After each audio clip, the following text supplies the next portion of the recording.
U.S. Navy sent its most elite SEALs to Antarctica for a top-secret mission. Their target wasn't human. The air in the USS Vanguard tasted of metal and men. It was a closed system, a steel tube sliding silently through the black, crushing depths beneath the Antarctic ice shelf. Lieutenant Commander Avalanche stood before his men, his posture as rigid as the submarine's hull. His world was one of angles, orders, and outcomes that could be measured. Here, in the briefing room's sterile yellow light, he was in control. "Listen up," he said, his voice cutting through the low hum of the vessel. "Our objective is a search and rescue operation at Station Polaris. It's a geological research outpost, 600 miles inland. They went dark 72 hours ago." He clicked a remote, and a satellite image of a few squat buildings buried in an endless sea of white appeared on the screen. "Intel suggests a possible catastrophic equipment failure. Our job is to go in, assess the situation, and retrieve any survivors. Questions?" Silence. The men of SEAL Team Chimera were shadows carved from discipline. They didn't ask questions. They followed orders. But Evans saw it in their eyes, a flicker of doubt, a tension that went beyond the usual pre-mission jitters.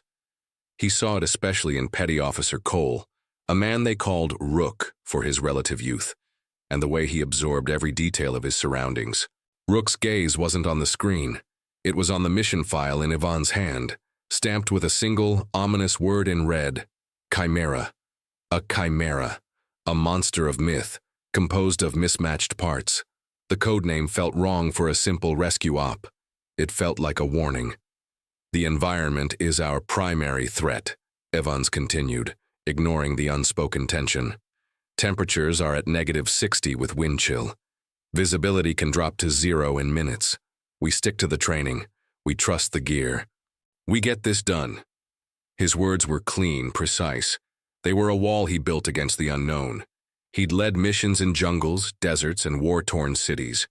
He understood tangible threats: men with guns, political instability, bombs. Those were problems with solutions. But this mission felt different. It felt cold in a way that had nothing to do with the temperature. The silence from Station Polaris was too absolute, and the secrecy surrounding the operation was a heavy blanket he couldn't push aside. The sub surfaced with a deep groan, breaking through a meter of sea ice into a world of blinding white and howling wind. The air that hit them was so cold it felt like a physical blow, stealing the breath from their lungs. Evans adjusted his goggles, his breath crystallizing instantly on the fabric of his balaclava. His team moved with practiced efficiency, disembarking onto the ice sheet, their dark forms the only blemish in a pristine, hostile landscape. As the last man cleared the hatch, Rook paused beside him. "Something's not right, sir," he said, his voice slightly muffled. "This place, it feels empty." Evans grunted, his gaze fixed on the horizon where the ice met a pale, unforgiving sky. "Everywhere is empty out here, Rook. That's all Antarctica is." But as he turned to lead his team toward the waiting snowcats that would take them inland, he couldn't shake the feeling that Rook was right. It wasn't the emptiness of a deserted landscape. It was the heavy, watchful silence of a place that had been recently and violently vacated. The journey to Station Polaris was a 6-hour crawl through a featureless white hell.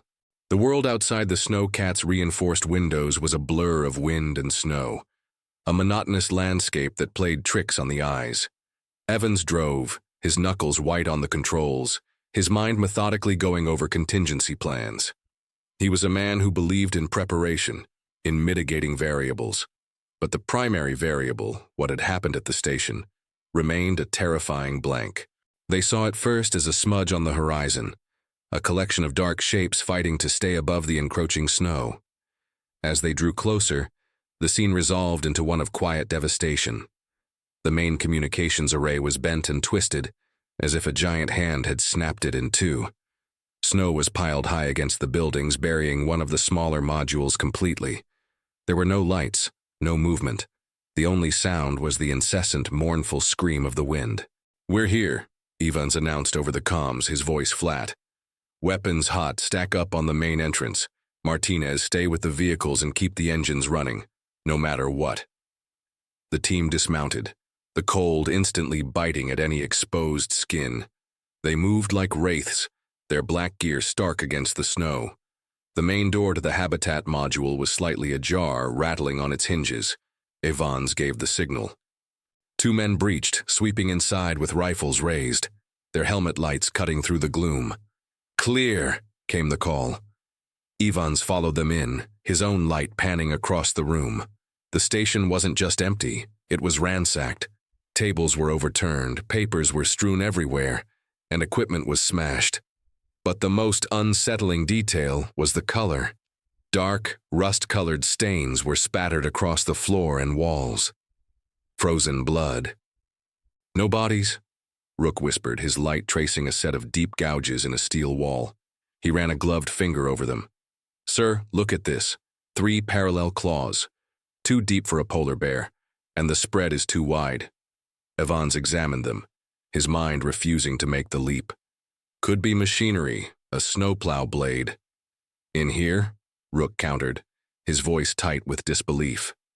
They moved deeper, clearing room by room. The scene was the same everywhere: chaos, frozen blood, and those same impossible claw marks. They found the comms room last. The equipment was destroyed, ripped apart with savage force. Lying on the floor was a small audio recorder, its red light blinking weakly. Rook picked it up and pressed play. Static hissed. Then a man's voice, ragged with terror, filled the room. "It's in. God, it's inside. We trapped ourselves. The hunger. Oh God, the hunger. It changes you. Under the full moon, it..." The recording ended in a wet, tearing sound, followed by a guttural, inhuman snarl. The room plunged into a shocked silence, broken only by the howl of the wind outside. Every man stood frozen, the soldiers' blood running cold in their veins. Evans felt the floor drop out from under him. Full moon. He glanced at his wrist chronometer, his mind numbly calculating. It was a full moon tonight. As if on cue, a violent burst of static erupted from their headsets. "Sir!" Martinez's panicked voice yelled from the snowcats. "Massive magnetic interference. Comms are down. I've lost the sub. Sir, can you read me? We're on our own." The static died, replaced by a profound and total silence. They were cut off. 600 miles from the coast in a dead station, with a storm bearing down and a monster on the loose. The walls of Evans' logical world didn't just crack, they exploded into dust. Night in Antarctica doesn't fall, it consumes. The pale gray sky bruised to a deep, starless purple, and the world outside the station's viewport dissolved into a swirling vortex of snow. The magnetic storm had intensified, turning the blizzard into a physical assault. The wind hammered against the station, each gust sounding like a hungry beast trying to claw its way inside. "Perimeter check," Evans ordered, his voice a low growl that barely masked the tremor of adrenaline. His men, professionals to the core, moved to obey, but their movements were tight, their eyes constantly scanning the shadows. The audio log had poisoned the air between them, replacing tactical certainty with primal fear. "Set up motion sensors at every entrance," Evans continued, forcing himself back into the role of commander. "I want overlapping fields of fire covering the main hall. Rook, get on the roof. See if you can get even a whisper of a signal out." Rook nodded, grabbing a climbing rope. "Aye, sir." The next hour was a tense symphony of quiet preparation. Men checked their gear, loaded fresh magazines, and cleaned their rifles, the familiar rituals a small comfort against the encroaching dread. They were SEALs. They were the monsters that came in the night, but out here, something else owned the darkness. Suddenly, a high-pitched beep echoed through the hall. One of the sensors on the west airlock. Every man froze, rifles snapping up. Evans' heart hammered against his ribs. He moved to a terminal showing the exterior camera feeds, but the screen was a mess of static, the blizzard rendering them useless. "Hold," he whispered into his comm, his voice dangerously soft. "It could be the storm." The beeping stopped. Silence returned, thicker and more menacing than before. The men exchanged uneasy glances. 10 seconds passed, 30, a minute. "False alarm," one of the SEALs, a man named Diaz, breathed out, a cloud of vapor escaping his lips. "Just the ice."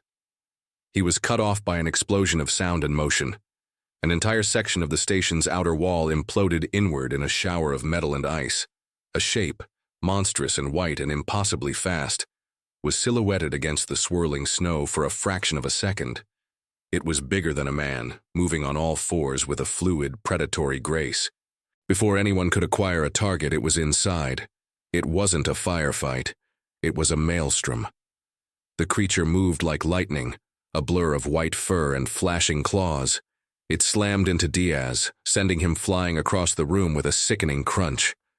It lunged for another man who screamed as claws shredded his body armor like paper. Evans fired, his training taking over. The bullets seemed to have no effect.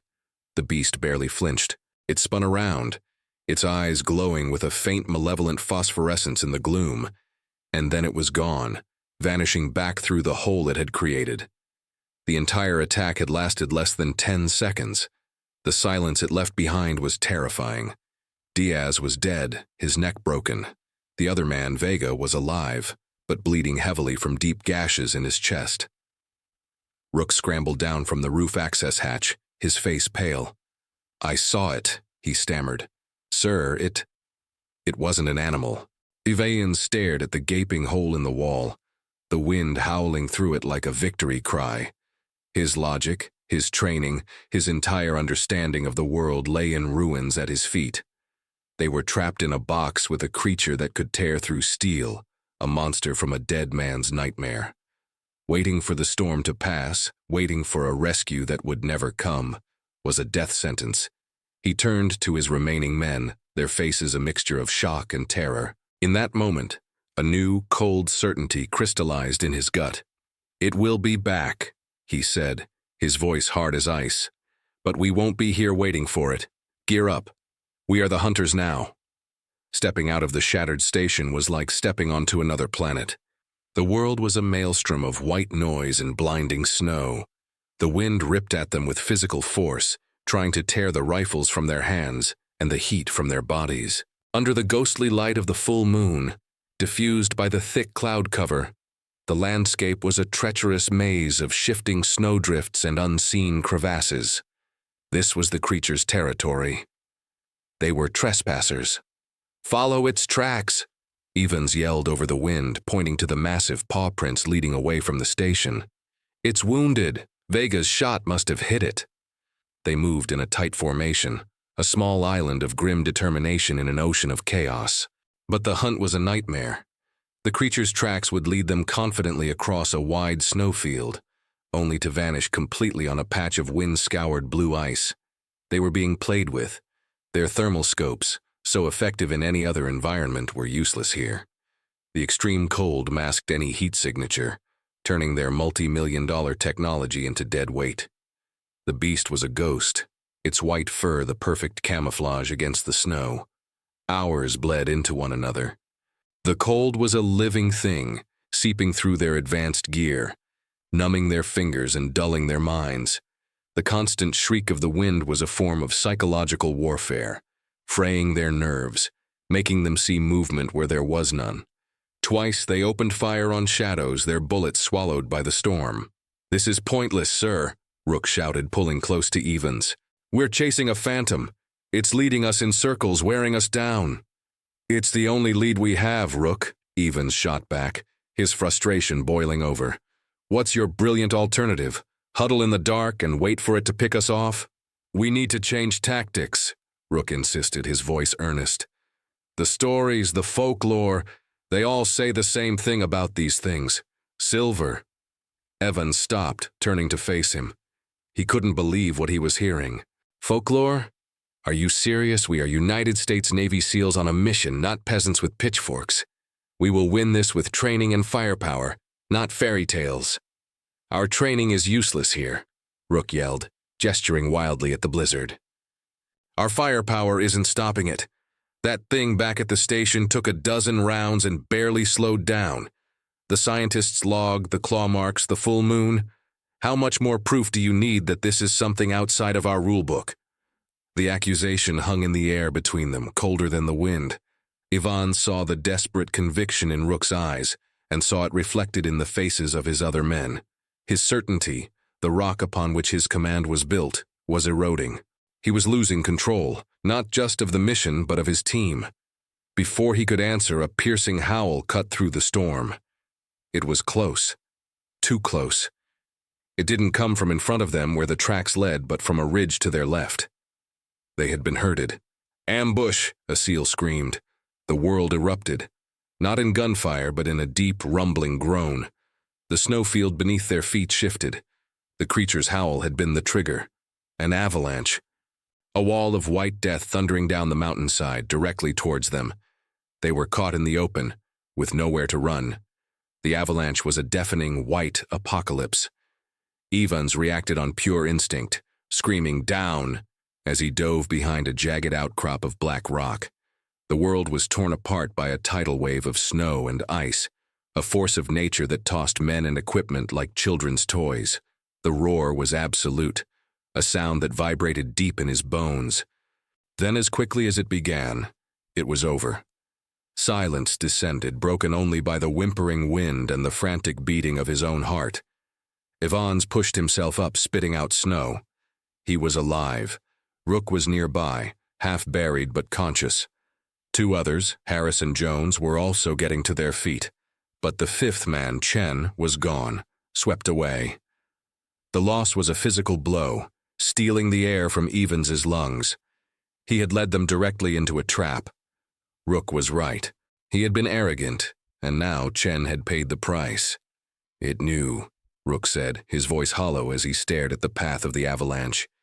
"It used the terrain against us. It thinks, sir. It plans."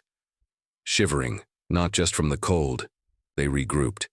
Their supplies were scattered, and their path back to the station was buried under tons of fresh snow. They were lost. As they scanned their surroundings, trying to get their bearings, Harris pointed towards a dark fissure in the rock face, partially hidden by an overhang. "Sir, in here, a cave. We need to get out of the wind." It wasn't a choice. It was a necessity. They scrambled inside, finding a narrow tunnel that opened into a small, surprisingly sheltered cavern. The air was still and frigid, but it was a respite from the relentless storm. And they weren't the first to use it. In the center of the cave were the remains of a crude camp, a tattered canvas bedroll, rusted tins of food, and a small pile of bones. They were human. "The research team," Jones muttered, his light scanning the grim scene. But there was something else. Tucked into a recess in the rock wall was a leather-bound journal, its pages stiff with ice. Rook carefully picked it up, brushing snow from the cover. The faded gold lettering read, "British Antarctic Expedition, 1912. He opened it, the frozen pages cracking. The ink was faded but legible. As Rook began to read aloud, his voice hushed and reverent, the story of their monster began to unfold. It was the journal of a man named Alistair Finch, a member of a lost expedition. He wrote of his team getting stranded, of the dwindling supplies, the madness of the endless white, and then he wrote of the attack, not by a bear, but by a lone, starving man they found wandering the ice, a man with a wild look in his eyes and an unholy hunger. The man attacked them during a blizzard under a full moon. Finch was the only survivor, but he was bitten. The journal became a descent into madness. Finch described the changes, the first transformation a nightmare of tearing flesh and snapping bone. He wrote of the curse, a primal hunger that overwhelmed him, forcing him to hunt. But the most horrifying part was the flicker of humanity that remained. He wrote of fighting the beast within, of moments of clarity where the horror of what he'd become crashed down on him. He had set up this cave as a prison, hoping to die here, to end the curse before it could spread. The last entry was chilling. "The hunger is too strong now. The man is almost gone. Soon only the white maw will remain. May God have mercy on my soul, for the beast has none." A sudden scraping sound echoed from deeper within the cave system. It was the sound of claws on stone. The men froze, their blood turning to ice. The journal had not been left here by the long-dead Finch. It was a trophy. The creature that was once Alistair Finch was not just intelligent, it was sentimental. And it was here, with them, in the dark. The sound of claws on rock echoed again, closer this time, a dry, rasping noise that scraped at their already shredded nerves. The beast was in the tunnels with them. For a moment, raw panic threatened to consume them. They were cornered in a tomb, deep within the ice. But for Evans, the terror was eclipsed by a surge of cold, tactical fury. He was done being hunted. He was done being herded. The journal had given him the enemy's name, its history, its weakness. Not silver, but a lingering shred of human intellect. An intellect he could exploit. "This is it," Evans said, his voice low and hard, infused with a newfound certainty. "It thinks it has us trapped. We're going to use that. We're going to turn its own lair into its grave." His plan was a classic military ambush, simple and brutal. "Rook, Harris, you find a defensible position further back in this tunnel. Create a bottleneck. Jones, you're with me. We're going back to the entrance." "Sir?" Jones questioned, his eyes wide. "It thinks we're its prisoners," Evans explained, his mind racing, alive with purpose for the first time in days. "It will expect us to cower in the dark. It won't expect us to seal it in. We're going to collapse the entrance, bury it alive." It was a desperate, audacious gamble. They had only a few blocks of C4 left, salvaged from the Avalanche. It might not be enough, but it was a plan. It was action. It was control. Hope, sharp and dangerous, flickered back to life. They moved with renewed purpose. Rook and Harris scouted a narrow section of the tunnel, a perfect kill zone if needed, while Evans and Jones worked at the cave mouth. The wind still howled outside, but in here, there was only the sound of their own breathing and the quiet, methodical work of setting the charges. They wedged the C4 deep into the cracks of the ice and rock around the entrance, a necklace of destruction. "Ready, sir," Jones whispered, connecting the detonator. "Everyone fall back to the bottleneck," Evans ordered into his comm. "We blow it on my mark." He and Jones retreated down the tunnel, the wire for the detonator spooling out behind them. They rejoined Rook and Harris, pressing themselves against the icy walls of the narrow passage. Evans took the detonator from Jones. His hands were steady. He looked at his men, the last of his team. Their faces were grim, but the fear had been replaced by a hardened resolve. This was it. The moment they took the fight back. "Mark!" he yelled and slammed his thumb down on the button. A deep, deafening boom shook the very foundations of the mountain. The tunnel filled with dust and the roar of 1,000,000 tons of collapsing ice and rock. A blast of compressed air rushed past them, and then silence. A profound, final silence. They waited, hearts pounding, listening for any sound from the other side of the rubble. Nothing. Just the faint, muffled moan of the distant wind. A slow smile spread across Harris's face. Did we get it?" Rook let out a shaky breath of relief. It's over. They had won. Against all odds, they had taken an ancient monster and buried it in its own home. A surge of triumphant adrenaline washed over Evans. He had done it. He had protected his men. He had completed the mission. He felt a surge of pride, a sense of order restored. And then, from high above them, from the surface they had just come from, a long, blood-curdling howl echoed down through the mountain. It was not a howl of pain. It was a howl of victory. The blood drained from Evans' face. His perfect trap, his flawless plan. The creature was never in the cave. It had herded them inside, letting them find the journal, letting them believe they had it cornered. It had waited for them to use their explosives, to seal their own tomb.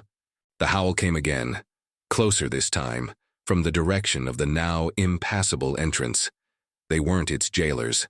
They were its rations, trapped and waiting for it to come and feed. The realization hit them like a physical blow. The triumphant silence in the tunnel curdled into one of absolute horror. The howl from above was the sound of a closing lid on a coffin. Their coffin. It played us, Harris stammered, his face ashen. The whole time. It drove us in here, Rook added, his voice a horrified whisper. It knew about the explosives. It wanted us to block the exit. Evans felt a cold dread snake its way up his spine, choking him. His pride, his momentary victory, had been an illusion, expertly crafted by a predator of supernatural intelligence. He had not only failed to kill it, he had actively assisted in his own team's execution. Panic, cold and sharp, set in. "There has to be another way out," Evans snapped, his commander's voice a thin mask over the terror. "The journal mentioned other tunnels. Find them. Now." They scrambled deeper into the cave system, their helmet lights cutting frantic, desperate arcs through the oppressive blackness. The caves were a labyrinth, a network of twisting, identical-looking tunnels that seemed designed to confuse and disorient. The air grew colder, staler. Every shadow seemed to move. Every drip of water sounded like a footstep. The creature didn't attack immediately. It was worse than that. It began to terrorize them. A scraping sound would echo from a tunnel to their left, and they would spin, rifles raised, only for a cascade of pebbles to fall from a passage behind them. It was circling them, unseen, unheard, a ghost in the rock. It was a game to the beast, a way to break them down before the slaughter. Then the radio crackled to life. "Sir? Jones, I think I found an opening, a narrow fissure. I can see moonlight." His voice was cut off by a piercing scream, a sound of pure agony that was abruptly silenced by a wet, crunching noise. "Jones!" Evans screamed into his comm. "Jones, report!" Only static answered. They were being picked off, one by one. The team's cohesion shattered. Harris started firing wildly down a dark tunnel, screaming that he saw its eyes. Evans had to tackle him, wrestling the rifle away before he wasted all their ammunition. They were no longer an elite fighting unit. They were just 4 terrified men lost in the dark, being hunted by a monster that knew every inch of their prison. Their discipline crumbled into raw animal fear. Every nerve was stretched to the breaking point. The darkness was alive. The silence was full of menace. Evans' mind, once a fortress of logic and tactics, was a ruin. His orders were meaningless noise in the face of a phantom that defied every rule of warfare he had ever known. He felt the weight of his failures crush him. Chen, swept away by the avalanche. Jones, taken in the dark. Vega and Diaz, slaughtered back at the station. Their faces flashed in his mind, a gallery of his mistakes. He led his 2 remaining men, Rook and Harris, down yet another tunnel, which ended in a small, dead-end cavern. They were trapped. Truly trapped this time. Harris slid down the wall, rocking back and forth, muttering to himself. The end was no longer a possibility. It was an inevitability. They could only sit and wait for the claws to find them in the dark. The cavern was a pocket of absolute silence, a dead end at the heart of the mountain. It felt like a burial chamber, and they were the corpses, waiting to be interred. Harris had fallen quiet, his eyes wide and vacant. Rook was methodically checking his rifle, his movements small and precise, a man clinging to the last vestiges of his training. Yvonne sat with his back against the cold, damp rock, the weight of his command a crushing physical presence on his shoulders. He had led them here, his pride, his refusal to listen, his arrogant belief that his way was the only way. He had marched his men, step by logical step, into this frozen grave. The faces of the dead flashed behind his eyes. Diaz, Vega, Chen, Jones, names on a list of his failures. The silence stretched, thick and suffocating. It was Evans who finally broke it, his voice a raw, broken thing he barely recognized as his own. "It's my fault," he said, the words tasting like ash. He wasn't looking at Rook or Harris. He was staring at the opposite wall, at the ghosts only he could see. All of it. Rook stopped cleaning his rifle, his head tilting slightly. "I didn't listen," Evans continued, the confession pouring out of him a torrent of guilt. "You tried to tell me, Rook. You knew. You saw what this thing was, and I called it folklore, a fairy tale." He let out a harsh, laugh-like sob. "I was so sure, so damn sure my training manual had all the answers. I thought I could outthink it, outplan it. I walked us right into its trap. Chen, Jones. They died because I was too proud to believe in monsters." He finally turned to look at Rook, the commander's mask stripped away completely, leaving only a broken, desperate man. "I'm sorry, Rook. I failed you. I failed all of you." Rook looked back at him, his gaze steady. There was no "I told you so" in his eyes. There was no anger. There was only a quiet, grim understanding. He moved to sit beside his commander, the space between them no longer a gulf of rank, but a shared patch of icy ground at the end of the world. For a long moment, Rook said nothing. Then he spoke, his voice calm and clear in the dead air. "You're right," he said softly. "You did fail. You tried to fight a nightmare with a rule book. You can't." He paused, letting the words sink in. "But your mistake wasn't in the planning, sir. It was in the thinking. You're trying to outthink it like it's an enemy soldier with a strategy." Rook leaned in slightly, his voice dropping to an intense whisper. "It's not a soldier. It's a monster. Creature of pure, primal instinct. Hunger and territory. That's all it is now. And you don't outthink a monster, sir." He held Ivan's gaze, and in that moment, the last of Ivan's old world crumbled away, replaced by a single, terrifying idea. "You have to out-monster it." Rook's words echoed in the cavern, not as a piece of folklore, but as a piece of brutal, undeniable truth. Out-monster it. The phrase latched onto Ivan's mind, a key turning in a lock he didn't know was there. He had been fighting a thing of instinct with logic, a creature of savagery with strategy. He had been playing chess while his opponent was simply flipping the board. A new kind of energy began to stir in Ivan's gut, rising from the ashes of his despair. It wasn't hope. It was something colder, sharper, and far more dangerous. It was the feral resolve of a cornered animal that has decided to stop running and bare its teeth. His identity as a SEAL commander, with its protocols and doctrines, dissolved. All that was left was a survivor. "Bait," Even said, the word a harsh crack in the silence. Rook and Harris looked at him, the vacant look in Harris's eyes sharpened with a flicker of confusion. "It's territorial," Evans continued, his mind now racing down a new, savage path. "It's hungry. We're not soldiers to it. We're meat that wandered into its den, so we give it what it wants." He looked from Rook to Harris, his eyes burning with a new, wild light. "We give it bait." "You mean one of us?" Harris asked, his voice trembling. "I mean me," Evans stated, his tone leaving no room for argument.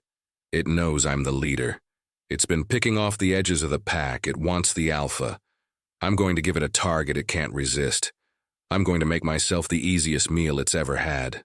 He started stripping off his gear, the heavy body armor, the helmet, the cumbersome pack. He was shedding the layers of the soldier, revealing the man beneath. "While I'm drawing its attention," he explained, his movements quick and decisive, "you two will not run. You will not hide. You will find the narrowest, most treacherous passage you can, a place where its size is a disadvantage, a choke point, and you will wait there. This thing is fast in the open, but in a tight space it's just a target." The plan was suicide. It was savage and desperate and flew in the face of every rule of survival he had ever learned. But it felt right. It felt true to the nature of the enemy. It wasn't a military strategy. It was a predator's gambit. He kept only his combat knife, his sidearm, and a single flare gun. He looked at his men. Harris was still staring, terrified but no longer catatonic. Rook was nodding slowly, a grim understanding dawning on his face. He saw the shift in his commander, the birth of something primal and dangerous. "It's the only way," Evans said, his voice now calm and steady, the voice of a man who has made his peace with the cost. "It thinks we're scared prey. We're about to show it how wrong it is." He clapped Rook on the shoulder. "Now find me that kill zone." Rook and Harris disappeared into a narrow fissure, a crack in the rock barely wide enough for a man to squeeze through. Evans was alone. He took a deep, shuddering breath, the freezing air burning his lungs. This was it, the end of the line. He stepped out of the small cavern and into the main tunnel, deliberately making noise, kicking loose stones, letting the sound echo through the labyrinthine dark. "Come on," he screamed, his voice raw and defiant, a challenge hurled into the oppressive silence. "I'm right here, the last one. Come and get me." For a long moment there was nothing. Then, a low growl answered him from the darkness ahead, a sound that vibrated through the soles of his boots. A massive white shape detached itself from the shadows. It was bigger than he remembered, a nightmare of muscle and fur, its eyes glowing with a cold, hungry light. It didn't rush him. It began to stalk him, savoring the moment, the predator closing in on its cornered prey. Ivan's heart hammered against his ribs, a frantic drumbeat of terror. Every instinct screamed at him to run, to fire his pistol wildly, to do anything but stand there. He forced himself to remain still, to hold its gaze. He was not prey, he was bait. The creature lunged. Time seemed to warp, slowing to a crawl. Ivan's didn't run. He dove to the side, rolling over the slick, icy floor.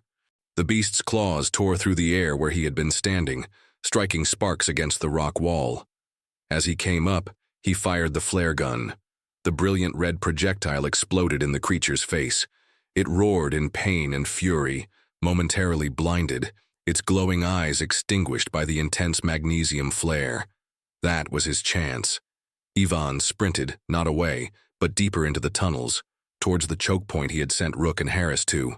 He could hear the monster behind him, its enraged snarls echoing off the walls. It was faster than him, its powerful legs eating up the distance. He could feel its hot, foul breath on his neck. He risked a glance back. The beast's sight was returning, its eyes once again beginning to glow. It was just a few feet behind him. He saw the fissure ahead, the narrow crack in the wall. The kill zone.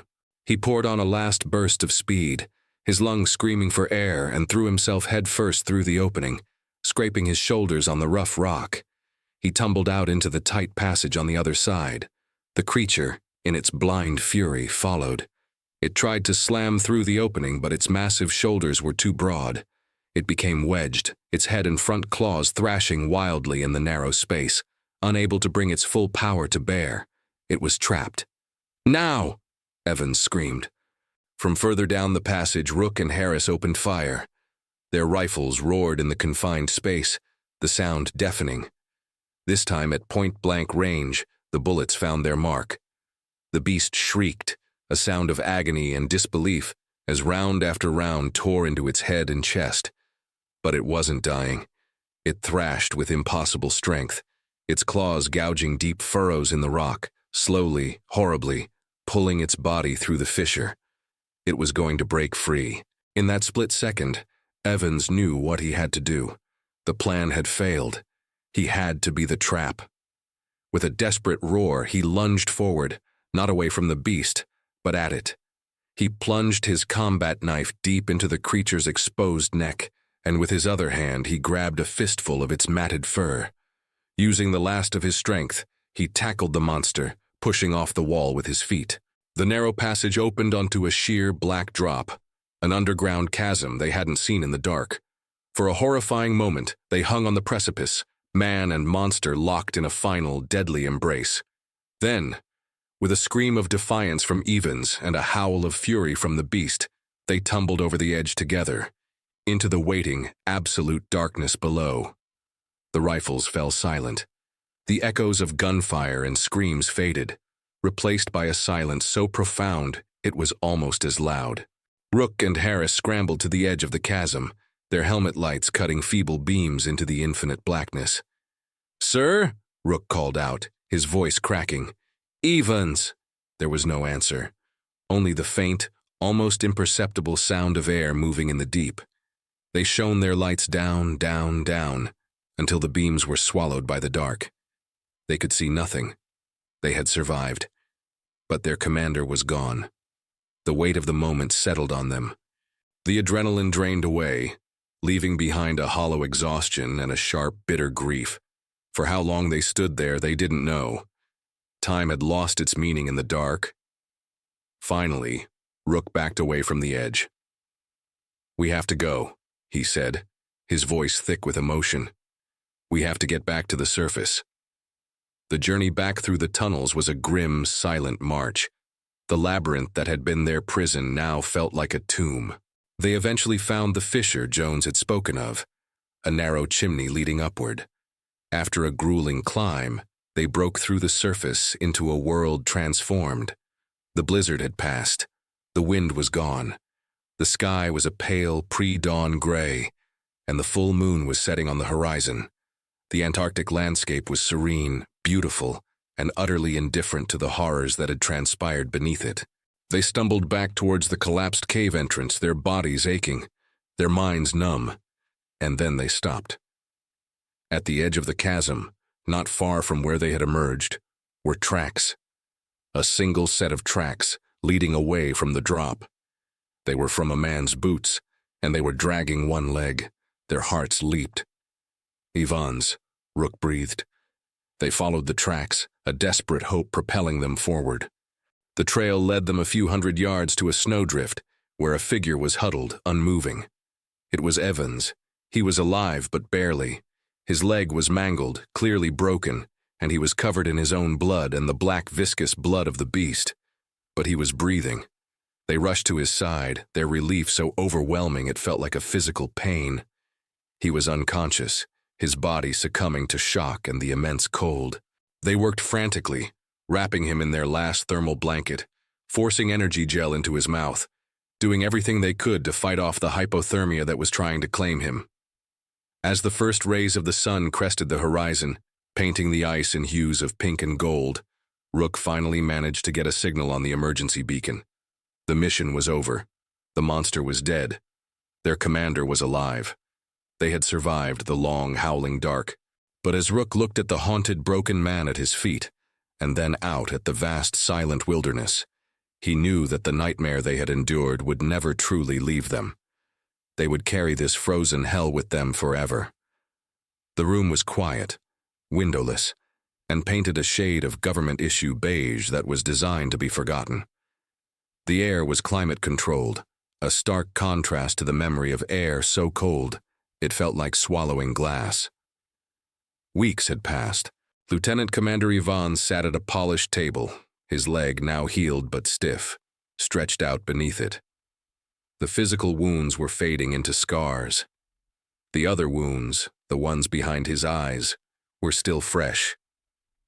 Across the table sat a man with a general's stars on his collar and a face that was a mask of stern neutrality. Between them lay a file, several inches thick, the official report. "Let's go over it one last time, Commander," the general said, his voice smooth and devoid of emotion. "Your team made contact with Station Polaris, finding the crew deceased due to what the preliminary report calls unprecedented environmental exposure and structural failure.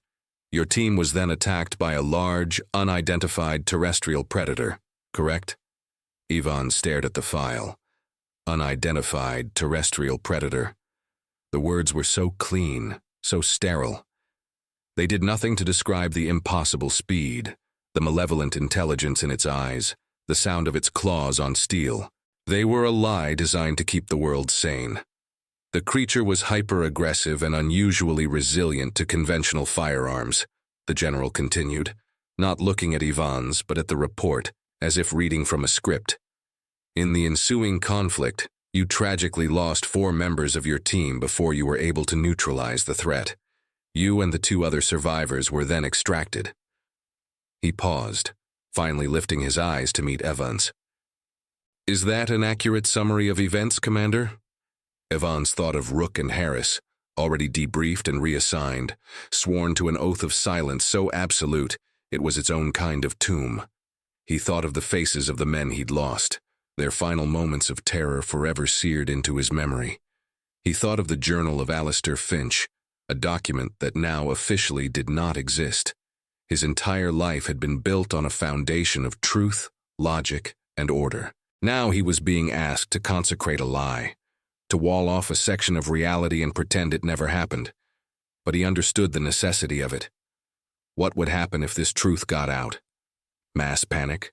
A morbid gold rush to Antarctica to hunt for monsters? The world was not ready for this kind of truth. His burden was to carry it so that no one else had to. He looked the general square in the eye, his own gaze as hard and cold as the Antarctic ice. His voice, when he spoke, was steady. "Confirmed, sir," he said. "That is an accurate summary." The general gave a slight, almost imperceptible nod. "Thank you, Commander.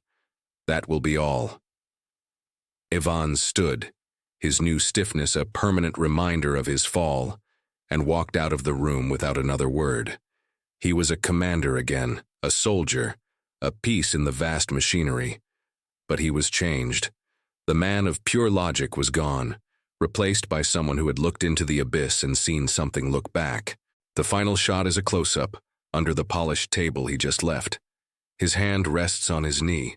Unseen by the general, he is slowly, almost unconsciously, rubbing his thumb over the sharp, curved edge of a single, claw-like tooth he had pulled from his own shoulder in the medbay. It was a trophy, a reminder, a piece of the nightmare he would carry with him, forever, in the silent, hidden places where the monsters live.